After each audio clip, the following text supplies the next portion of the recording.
Donc présentation du redressement de double alternance, donc un générateur, qui peut être une sortie de transformateur.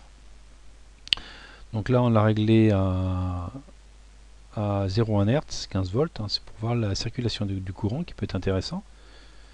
Donc lorsqu'on lance la simulation, on voit que l'alternance positive, le courant fait ceci, comme ceci, voilà.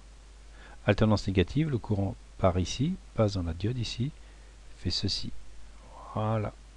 Vous voyez que la masse, le ground est relié ici, pas relié au générateur.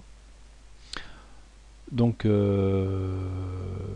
maintenant en simulation, on va changer la fréquence, on va mettre du 50 Hz, fréquence du secteur, 50 Hz, voilà, 15 volts, sortie d'un transformateur.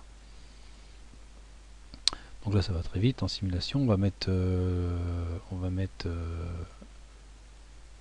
l'oscilloscope. Donc on voit qu'on a un redressement de l'alternance, donc le 0 il est ici, 0 volts.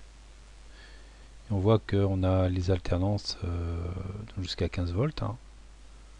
Donc on a bien l'intention de redresser dans un premier temps. Puis maintenant on va filtrer, on va rajouter un condensateur. Donc le condensateur va se charger, et puis il va se décharger, se décharger. Alors si on met une forte valeur, on va obtenir une composante continue parfaite. Donc là on va mettre un condensateur.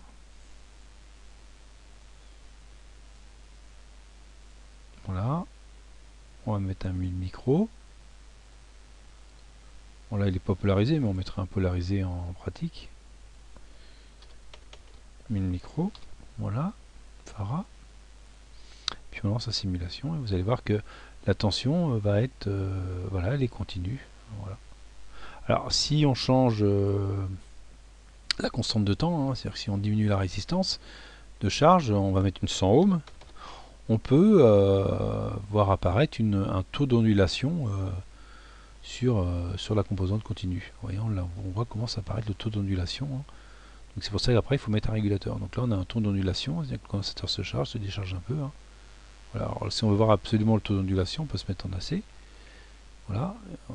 Puis on augmente, donc là on va se baser sur le 0. Et puis on peut regarder le taux d'ondulation, vous voyez. Donc il vaut, taux d'ondulation, il vaut 1 volt quand même. Entre là et là on a deux carreaux, on a 0,5 volts. Donc on a un taux d'ondulation de 1 volt, d'où la régulation. Donc ça, en se mettant sur AC, on ne voit que la composante variable. Si on se met sur DC, on a toute la composante, on a la composante continue et la composante variable. Donc voilà pour le redressement double alternance avec un condensateur de filtrage.